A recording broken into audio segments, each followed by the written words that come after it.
What's going on, everybody? Good morning, good evening, wherever you are, and whatever time it is. So welcome back to yet another video with you, man, Immersionholic. And ladies and gentlemen, welcome to yet another faction overview for the Divide Et Impera overhaul mod for Total War Rome 2. And today, everybody, we are going back to the nomadic factions that have recently received some major overhauls to all three of their playable factions. And today, we are checking out Royal Scythia, aka the Basileus Scythiae, the Royal Scythians. That's right, we're getting back into the nomads, everybody. There's been some major changes in the 1.3 series of updates. This is going to be a very juicy one, and I promise you the Royal Scythians are not like what you remember. This is very different to vanilla Rome 2, where in vanilla you just have like cavalry and that's it. Things have changed, and it's a lot of fun to play any of these three factions, in my opinion.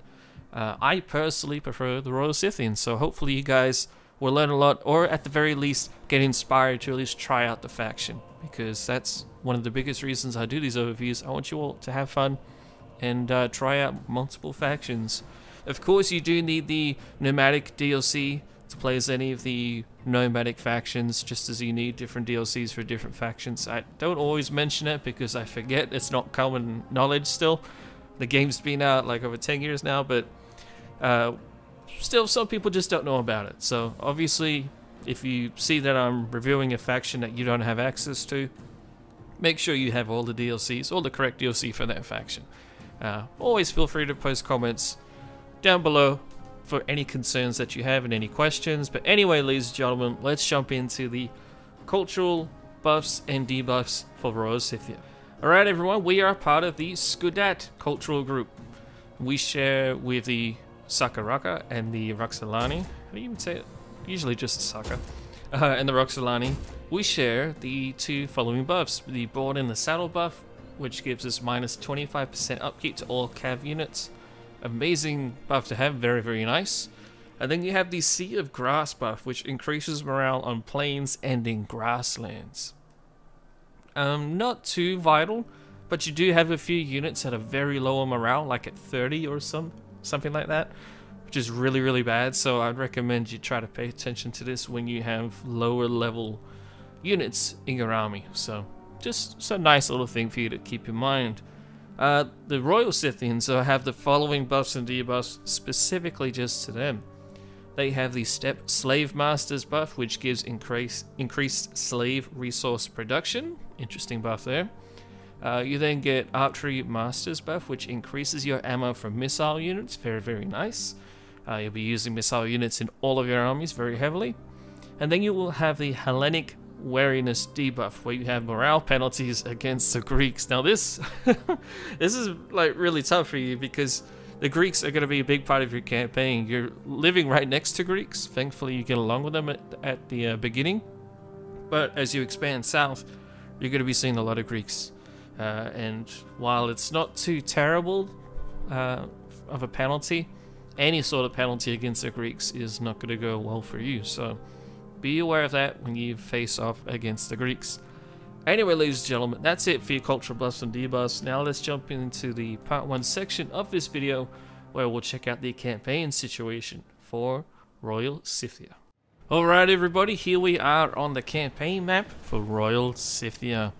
Once again, we are back to being a one-hitter quitter. You have a single city, which is a capital of the province of Sarmatia. Your city is known as Geros, or Gerhos, however you want to say it. Feel free to pronounce it however you like. We then have one army. It's led by your High King, who is inside of the settlement. He has a Levy Archer Spearman unit, and then a Scythian Horse Skirmisher, not a Horse Archer. And that's it. You got no agents, no other armies, no navy. Not a lot going on for you. You are very much a early bird in the campaign. You have very little prospects, but you've also got nothing to lose. A very typical nomadic sort of storyline is to come. You start off as basically a little camp up here on the north of the Black Sea region, ready to rain down hell upon your enemies, I should say. Alright, let's start off with your political situation. Just do keep in mind, guys, timestamps are down below. just in case you forget. They are there to help you jump to certain spots. But let's go first off through your internal political stuff. We have a single king, your High King. He's 31 years old at the beginning of the game. His wife is dead. She died at the age of 24. Sad. But you did produce an heir. You have a 4-year-old son by the name of Antius. And your king's name is Mordos. Dude, that's if that's not a supervillain name in like a fantasy sort of game, I don't know what is. Mordos, how badass is that? But anyway, you do have a cousin, Chimerios. He's 47 years old, so he's older than you, but I mean, if you die, you might want to elect him as your heir before you do die. Just because your heir is going to take quite a while to reach full age to actually, you know, rule. You start off as a tribal confederation. This isn't the worst political type to start as, or government type to start as. I personally would prefer the chieftain because you get that +1 experience, which you really need. But tribal confederation still good, helps you a bit with public order, and then that -10% upkeep for your armies is really nice. Your recruitment cost does go up slightly, but your -10 loyalty for all political parties is kind of harsh. Usually recommend trying to avoid this debuff because it's quite common in different government types or different cultures.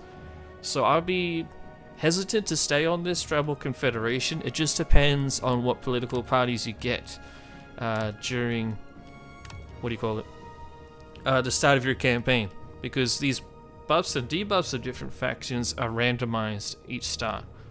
So you can see here this political group, the Alchate chieftains, leader is a diplomat, so you know he's got his certain buff, but then the successor hates barbarians. So -2 loyalty for each barbarian faction which you have diplomatic relations with. That's pretty big. You're going to be at -20 loyalty, assuming you have several barbarian factions you got relations with, which you probably will. Plus that -10 will get you up to 20 from the tribal confederation stuff. So it can be pretty harsh, but it just depends on what sort of dice roll you get with your political stuff. Besides that though, let's get to your external diplomacy, of which you have almost nothing. You have Archbosphorus, the Greeks to your south down here.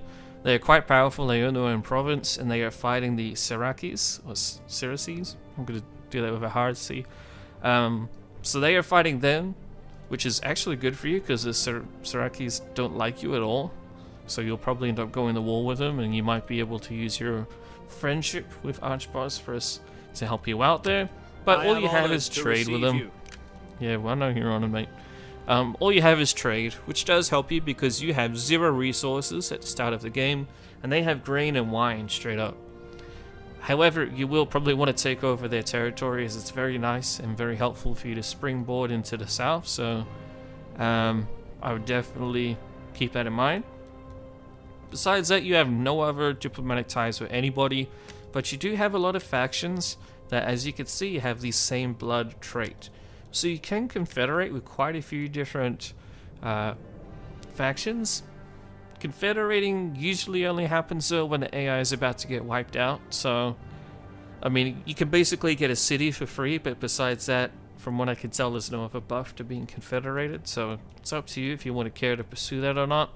You can see though that a lot of your neighbors don't necessarily hate you straight up. A lot of them are neutral, and then a few are friendly. So use that to your advantage. This is very much every man for himself sort of scenarios, kind of similar to Galatia that we just covered. But with the Scythians, you don't have as many people that don't like you, so that helps. But anyway, let's now move on to your population situation. So as I said, you only have 1 settlement, and it does not start off very good. You only have 15,000 people living in your settlement turn 1. There is the different cultural groups, as you can see. You do not have a lot to recruit from. So as I've said in the last few updates, faction overview, sorry. When your population is low, that means that your early game is going to be really tricky, because if you lose an army or 2 armies, then you're kind of done for, you're out of the game, you know? So it's very tricky, be aware, and really consider your population before you go out and start conquering. You might even want to try and focus on cities that will have higher population than others, which you can always check out. Just click on each city, like up here. Divide Et Impera has 20k, Olbia 25, so you can look and see before you conquer them. But you've only got 15k, which is really, really low. Very, very low. Probably the lowest I've seen out of any of our faction overviews, actually. You only start off with 2 buildings, one of which is a barracks anyway, so it's not an ideal start for you, man. Your starting position is actually really terrible. The only sort of thing you got going for you is that you have a walled settlement. However, your armies are not infantry based, so fighting in city sort of defensive actions or offensive is not really good for you. It's still going to be quite tricky, and you can definitely have some issues with that. Just be aware of that and try to avoid city fights. However, you do have, as I said before, many culturally related groups around you, right? So all of these guys are going to have cities full of nomadic populations for you. So you might want to expand to the east, not necessarily for economic or military reasons, but purely just for their population.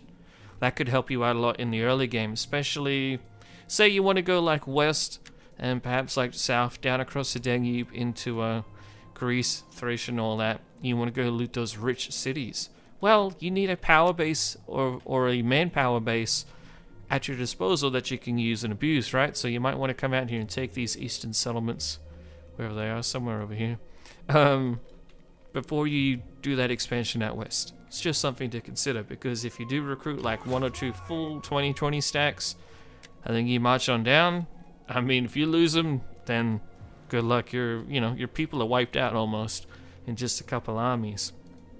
Another thing to note about that, which we'll talk a little bit more about shortly, is attrition. Attrition can really hurt you in this campaign. This is turn 1, and immediately, as you can see, we're having attrition to our armies because it's a bad winter. If we click on here, extreme blizzard for the winter, minus 20% attrition for forces in this province. That's massive. 20% of your army is going to take damage every single turn. Actually, well, all of your army takes damage, sorry, but they're going to take 20% damage per turn. That's massive, man. This spearman unit should lose, what, like 40 men instantly? That's pretty massive. You know, for your more elite units, it's pretty catastrophic. Admittedly, if you're just on a regular DEI campaign, it's only going to be 4 turns a year. But, I mean, every 4th turn, if you're losing that amount of men, you can't make it up quickly enough. You can't afford to lose your men like that. So just be aware of harsh seasons, but also of your overall supply situation. We'll talk about that in a second. Let's move on to your economy, though. Not a lot to say about this, other than it's quite basic. You've got to be focusing pretty much either on agriculture or industry, and usually a bit of a mixture of both as barbarian factions. And you don't have any access to commercial buildings, so you have to choose one or the other. You can try and get some trade flowing, however, you are a landlocked nation. So until you take one of the coastal cities near you, you won't be able to get trade with many people. So I really recommend you do take over a coastal city quickly. It's up to you which one you want to take. But just be aware, say if you come over here and you take out Olbia and you get trade flowing through it, because it's a coastal settlement, if you lose Olbia, you're going to lose all of that trade and all of that income, which can absolutely be devastating. I'm finding that out now. Currently in my own campaign I'm recording where I've had something similar happen, so just be aware of that. But yeah, man, your economy is not going to snowball very quickly. It's going to take quite a while. You could see in your core province you only got 3 cities. None of them have any interesting resources. Olbia has fish. Like, who cares, you know? It's not really going to be a big game changer for you. Thankfully, the province down here, Bosporus, does have some nicer ones with grain and wine. I circled them at opposite times, but you know, wine down here, grain up top. But that's kind of that.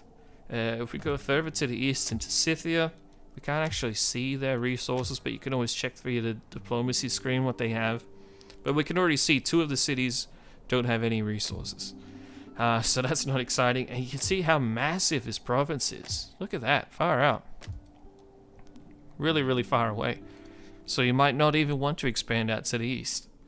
Basically, you don't have any quick solution for your economy. It's just going to be a consistent issue for you that you're not going to deal with until you get to about the mid-game, where usually by that point you've conquered enough cities and territory to where you're just rolling in money anyway. So yeah, good luck with your economy. It's a tricky one for absolute sure. But that's essentially it for your campaign. You don't have all that much to talk about or to go on about. You are a nomadic faction, so obviously keep that in mind. This is not going to be your typical sort of barbarian or, you know, non-Greek or non-Roman campaign. It's going to be tricky. You've got to really have to adapt your strategies. And in talking about that, let's move on to the tips section of this video, and then we'll get to the military part. So what sort of tips do I have for this campaign? Well, essentially, one of the biggest things you got to remember is that you're a nomadic faction, and you are surrounded by other nomadic factions. You even got one or two others up there in the northwest, more immediately to your east, and even the Bosporan Greeks right here. They're Greeks, so they'll have really nice heavy infantry, but they'll also have access to good horse archers and other cav. So you're surrounded by people that will immediately know how to counter your armies.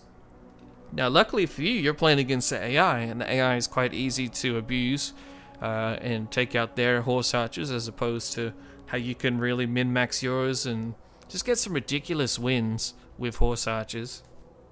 To those of you who have watched my Parthian campaign, you know exactly what I mean.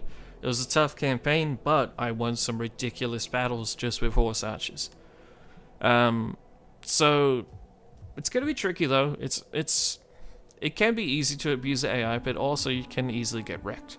And because of your low population, fighting these horse-based skirmisher armies is going to be really annoying, because they will get kills against you no matter what. It's unavoidable. And any kill against you in the early game is really, really important and has a big effect on you. So just be aware of that as you expand. Maybe think about who you're going to fight.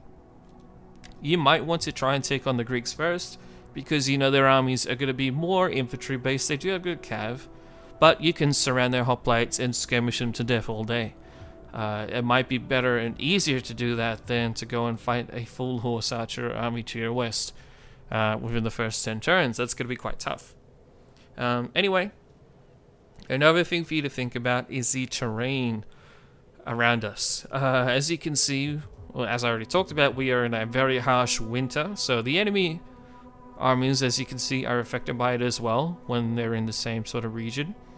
But like, your territory around you is really big. Sarmatia is a decent sized province. That's, you know, large, but kind of large for like more Central Europe. Same thing down here in Bosporus. It's, you know, relatively compact sort of province, but it's still quite defendable. You've got a lot of water around you, so like your capital is really well protected. Enemies have to go all the way around here. They have to go across this river crossing to get to you. They can't even land down here because there's cliffs and forest right there. And then on your western flank you have another river crossing as well, and then 2 more river crossings right here, and then another one right here. And then you got the big Danube River down here too. So strategically you're in a pretty good position that's quite defensive. When the enemy does come for you, you'll see it coming almost always. And then if you expand really far to the east and when you want to take out Scythia, this is the biggest province in the game. Look at that. It's like 5 seconds between one city to the other, which is a long time for this sort of transition. So you might want to take out that territory and occupy it, just so you can use it for defensive reasons. It'll help you keep the Parthians and Bactrians at bay and stop them from getting to your lands, at least stop them from doing it easily. And then, sort of as a bit of a caveat to your strategical geographical position, you need to be aware of your supplies.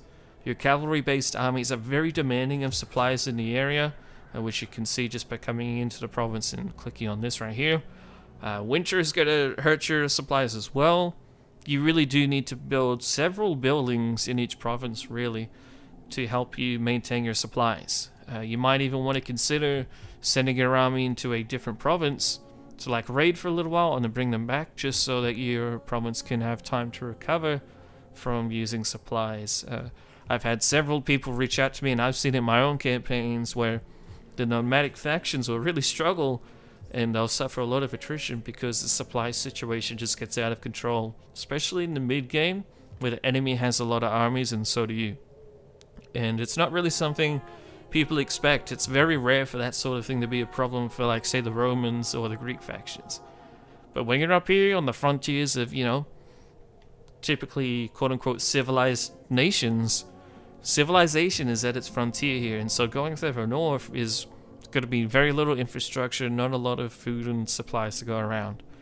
So that's a very real problem for you. But anyway, ladies and gentlemen, let's go into the part 2 section of this video where we'll talk about the military of Scythia. Alrighty everyone, welcome to the part 2 section of this video where we're going to check out the military of Scythia. Before we jump into talking about the land units, I'll just mention your terrible navy very quickly. You have 3 units in total for your navy: a spear unit, a axe unit, which is your general, and then a single archer unit as well. All pretty low ship health. They do have 120 men in each of their units, but I still just wouldn't even use them for amphibious assaults. Avoid using a navy as much as you can. And then we need to talk about your reforms. So for your reforms, they're actually quite unique. Playing as the Scythians, you have to wait either until turn 100 and you need to own Scythian and Sarmatian territories, or you can wait until turn 70 and fight at least 10 battles against Scythian or Sarmatian factions. So basically you fight fellow nomads, you'll learn from them throughout the campaign, which is far more likely to happen. So usually by turn 70 you'll hit your reforms, and that's where you'll get a combination of Scythian and Sarmatian types of troops. I won't go through all of them right now, but I'll point them out as we see them throughout the roster.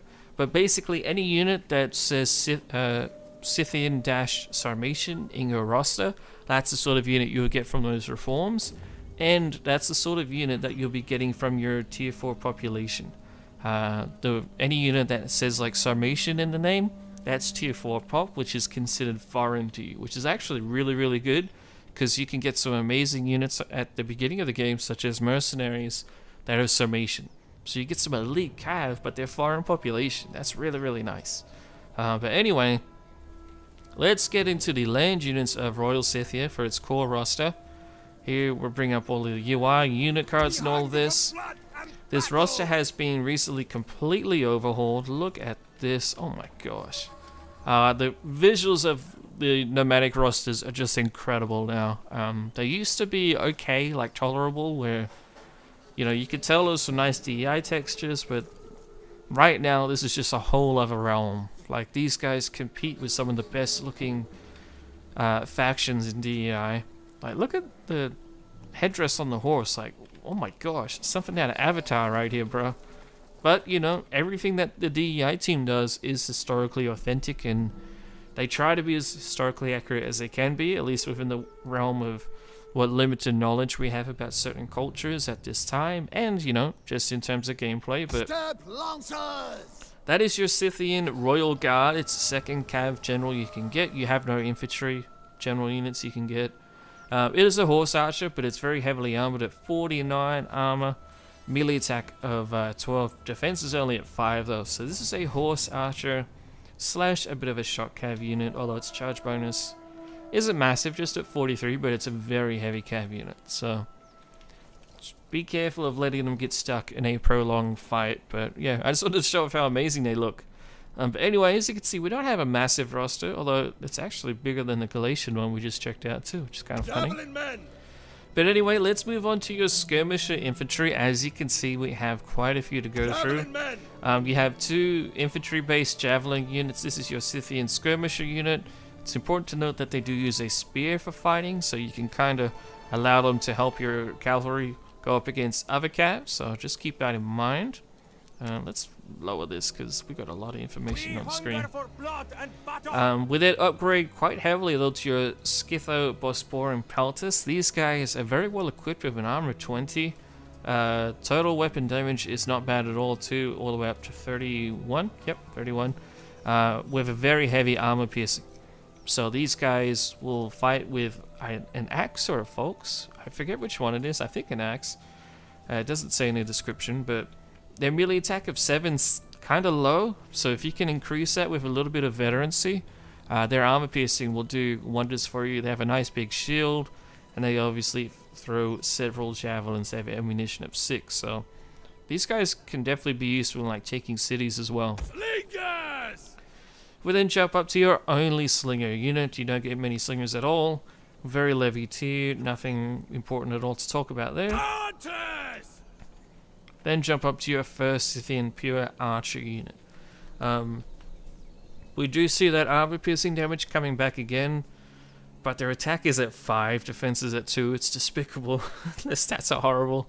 The only nice thing is that weapon damage. So if you can really get some high veterancy out of them, good on you. But I just wouldn't allow them to do melee fights at all. Even rear charging enemy units I wouldn't do with them. It's just not worth it, man. Not worth it. But some nice variety in there. For battle!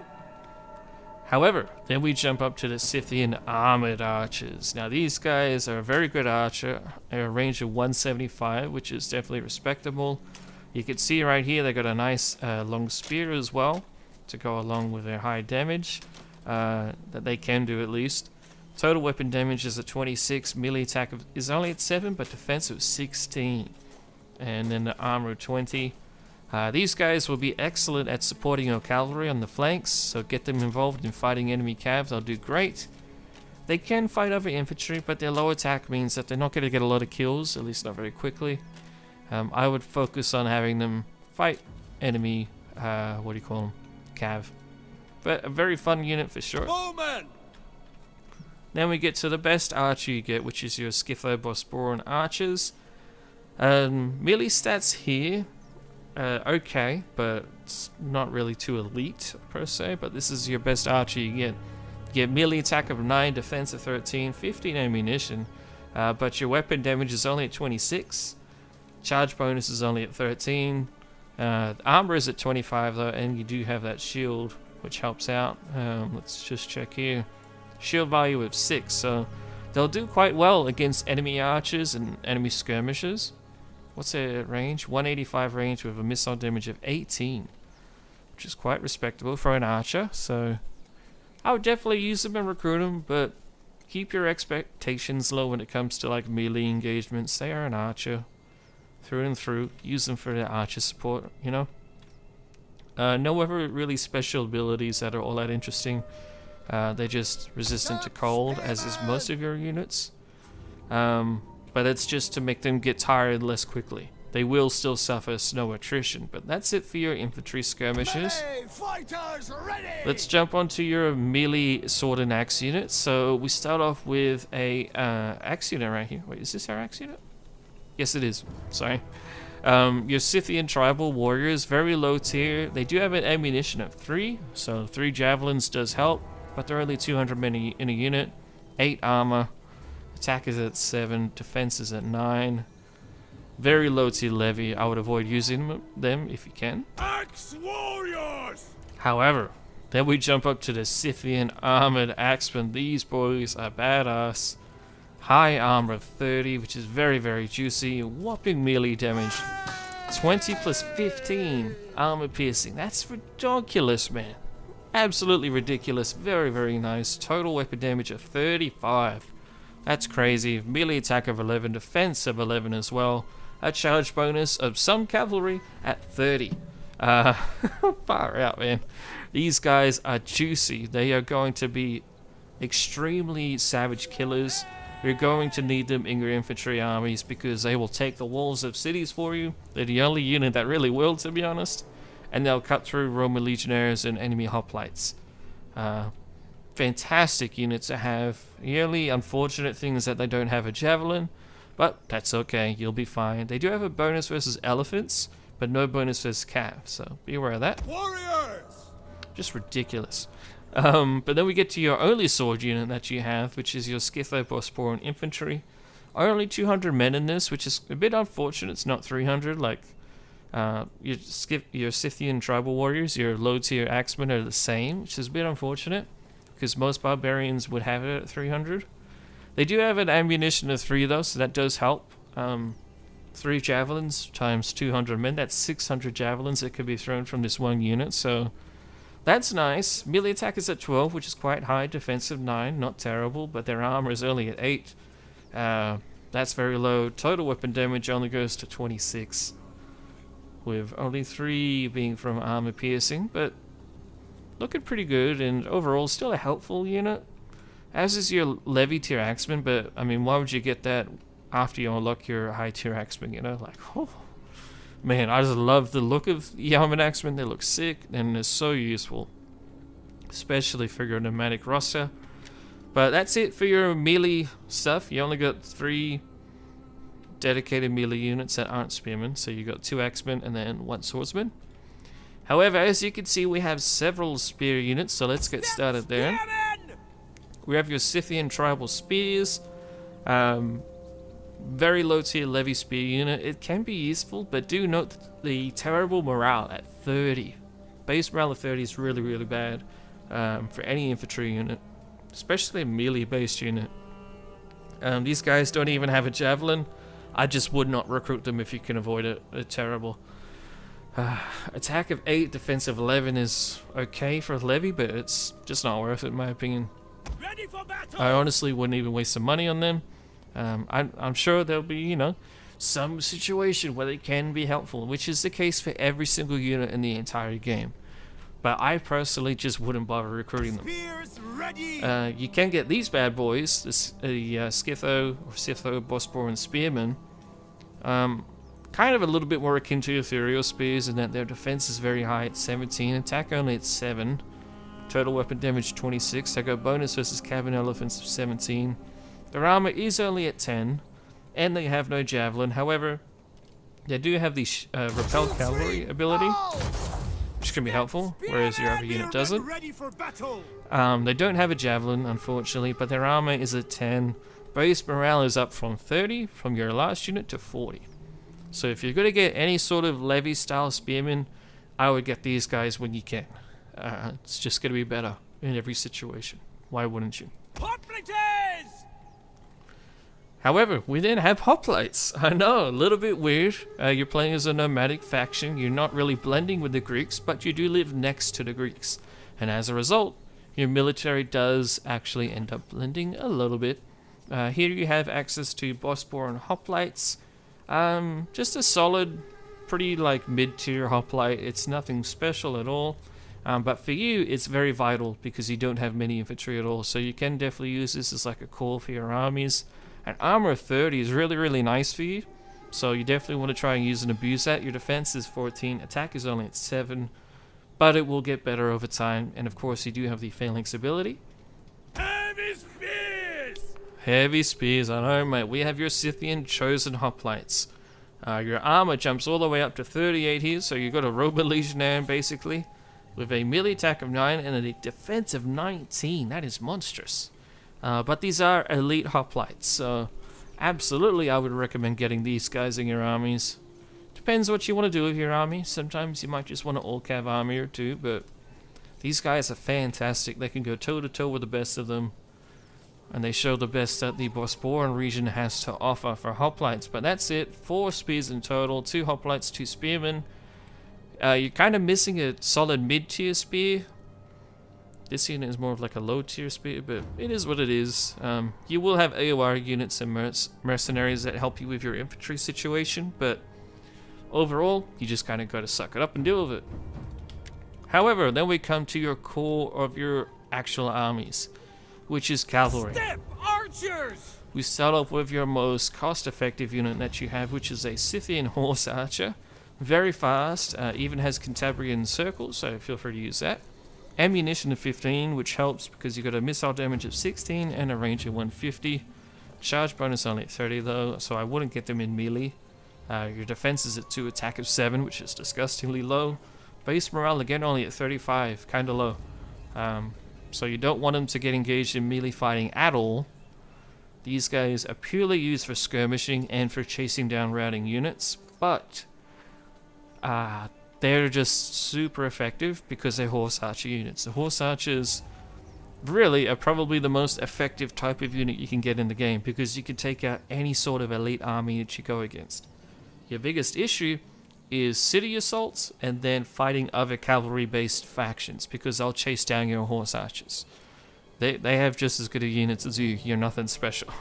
But anyway, that's your entry tier levy horse archer. Archers! You then have the Scythian elders, which definitely looking more elderly, but looking more badass. Again, just the whole roster looks amazing, but this dude here in his pajamas looking pretty sick. Anyway, their stats are just better all around. Even their melee attack is quite respectable at 12. Defense is only at 5 though, but their charge is at 42. So these guys are going to be horse archers primarily, but they kind of act as shock cavalry as well. So treat them as such. If you do get them into melee, pull them out of it as quickly as you can, and then you can again use your Cantabrian circle if you like. But no armor. Armor is only at 4. Step archers! We then have your Scythian picked horse archers. These guys are far more heavily armored at 38. Missile damage of 18 plus a range of 170. Very nice for a horse archer. Attack is at 11, defense at 8. Charge bonus is only at 38 though, so these guys are a little bit more of a melee horse archer unit. You'll probably want them to grind out against enemy light and medium cav, because they'll do quite well. They do have 120 men per unit, as does all of your cavalry, I should have pointed out. Yes, even your... where is it? We do have a Scythian... Yes, a Scythian Sarmatian units coming up. Even that's at 120, so... That's something to point out for all of the nomadic factions too. But yeah, just very nice unit, not a lot to talk about there. A little bit more of a grindy horse archer. Then this is your most elite horse archer you get access to. You can see that they have a... They have a bit of a massive lance, but they are horse archers at heart, so let them use their ammunition of 15 first. Pretty solid horse archer stats, but yeah, their attack is at 10, defense at 8, charge bonus at 59, so that's very, very nice. Armor of 45 too, like, these lads, they're gonna get some stuff done. You let them get a good solid charge in, they will get some heavy damage against the enemy. These guys are the type that you want to use as much as possible. Really, they're helpful for just every army you have. Amazing unit, expensive, but well worth it. Anyway, that's it for your horse archers. You got 4 to choose from. Then we have a single javelin unit right here for your horsemen. Low tier Scythian horse skirmisher. Not really a lot to point out here. Terrible melee stats. Don't let them get stuck in melee. And yeah, they're just, you know, a downgrade from your horse archers. I don't know why you would prefer this over your horse archer. I'm sure, again, there's some sort of reason that someone will come up with to tell me why, but I just wouldn't bother. Base morale is at 30 again, so terrible morale. Tribesmen! We'll then jump up to your melee horsemen, cavalry as well. Just keep in mind though that for this, it's technically your melee cav, but they do have an ammunition of 4. So these guys kind of act as a bit of a javelin screening force as well as your melee cav. Again, 120 men. Your armor is all the way up at 23, which is quite respectable. Melee attack of 8, defense of 11. Charge bonuses at 47. Total weapon damage of 31, which isn't too bad for a cav unit. These guys are going to be basically your equites of your army. They'll chase down the enemy, but they'll also do well in melee engagements with low tier cavalry, such as horse archers. Warriors! We then have your Scythian heavy cavalry. Basically your heavy melee cav. They're not shock cavalry at all. They're more melee focused. Attack of 9, defense of 13. And their armor is at 41. Very respectable armor and stats overall. You might even want to use this unit to dismount and help you in city assaults. If you're going to do that with any of your cav units, I would do it with this one. Because your next cav unit is your most elite shock cav unit that you get access to. But they're shock cav. I mean, they can do okay on foot if you really want, because their melee defense is at 10, but these guys, they're the chunky boys of Scythia. They're melee attack of 10, defense of 11, like I said. They have an armor piercing damage as well of 12, plus a regular weapon damage of 19, so that's 31 in total. bonus versus infantry and armor 51, and their charge bonus of 62. Woo! These guys are badass. But they don't have any ammunition at all. They're not horse archers, they don't have javelins or anything. And they're quite slow, speed of 5 only. They do have the discipline buff, which helps, because most of your army doesn't. And you do have some units that have guerrilla deployment. I should have pointed that out for your Scythian heavy cav. They have it. Tribesmen! I forgot to point that out. Yeah, your cavalry does it. Skirmishers! This unit doesn't though. Just your mid-tier melee cav units so far.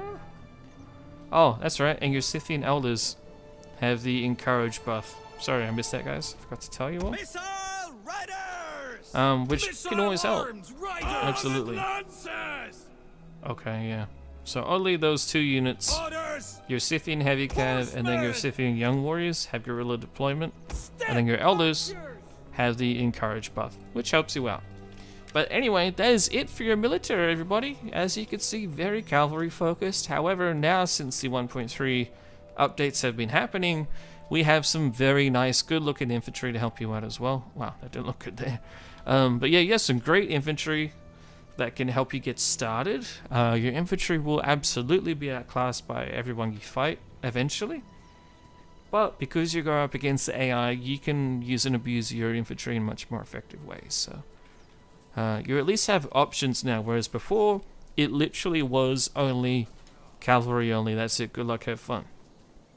I don't think the Scythians have the best military out of the nomads. If I had to choose, I'd probably favor the Roxolani or maybe the Saka. I need to do a faction overview for them next, and then I'll decide ultimately which I think is the best out of the 3. But between these guys and the Roxolani, they got some nice spear, and I believe they have axemen as well, right? It's been a long time since I've checked them out, so... But anyway, everybody, that's it for your military. Now let's jump onto the part 3 section of this video, where I'll talk about the verdict for Royal Scythia. Alrighty, everyone, here we are at the verdict for the Scythians. This is going to be a very quick verdict, an overall pretty quick faction overview. Unfortunately, the nomadic factions still don't have a massive amount to be talked about, but that just is the way it is for those cultures. So my first major point is it's going to be a very tricky campaign. You really need to think about where you're going and who you're fighting, so really consider that before you even start composing your army. If you want to do cavalry-based armies, you're probably going to want to tailor that to take on like the Greeks. Whereas if you're wanting to assault cities directly and not siege them out, then you're going to need infantry-based armies, obviously. So do keep that in mind before you start declaring your wars and everything. Then my next big point is that you'll have to play really unfair. You're going to have to do some dirty stuff to get any advantage that you can against these enemy armies. That's sort of the nomadic style of fighting, where they would, shoot their arrows, retreat, lure their enemy into ambushes by thinking that they were running away, things like that. That's really the style of fighting that you will have to adopt if you want to be successful in campaigns or even just in battles of any sort with these sort of factions. So you really got to be pretty kind of scummy, if you have to retreat a few times to like replenish your arrows and stuff, go ahead and do it. You probably will need to do that many times. Let your horse archers spam the hell out of their arrows at enemy armies and then just retreat and then hit them again. Eventually they will get worn down. Just ask your boy Crassus. And kind of as a caveat to that, those types of armies are really unbeatable if you can keep in the right terrain and you can not screw up with your micromanagement, which is relatively easy to do. It can be tricky if you're facing like a lot of enemy armies at once or a lot of enemy troops, but in general, using those types of armies is really kind of OP against AI especially, and even against other players it can be tough to beat an all cav based army. So try and use those armies to your advantage, at least until you can recruit really nice AUR mercenary units. But outside of that, if you're looking for more tips and whatever, I recommend you go back to the tips section of this video and you check that section out. But that's unfortunately all I got to say about the Scythians. Now we've got to talk about their difficulty rating. And while I can definitely see this being a really tough campaign for someone who isn't really used to these all-cav based factions, I still think it's not as hard as it can be for like other nomadic style factions. For example, I think Parthia is a lot harder than this because you're surrounded by super powerful factions, whereas here you're just surrounded by, you know, nomadic cousins and such. So for me, this is going to be a 7 out of 10, a hard difficulty campaign rating for Royal Scythia. It could easily be a 6, just like above average in my opinion, just really because of your super powerful OP style of fighting where you shoot and retreat. It's just ridiculously powerful. The AI is really hard, is going to really struggle to beat it, sorry. So it's just insane what you can get done with that style of play. However, your roster is limited. You're in a pretty poor economic position overall. It's not going to change anytime soon, and your population is really frustrating. So I can absolutely see this being a tough campaign, and that's why I'm giving it a solid 7 out of 10. But I can easily see this going down to a 6 for more experienced players, where you just got to put in a little bit of extra effort to remember who you're fighting and what sort of armies that you can actually create. But anyway, ladies and gentlemen, I really hope you guys are enjoying a return to consistent faction overviews. Please do comment down below what you would like to see next, as well as any other content that you have requested. Feel free to throw it at me, either here or on our Discord. Links are in the description as always. But anyway, ladies and gentlemen, thank you all so much for watching. Hope you guys enjoyed, and I shall see you in the next one.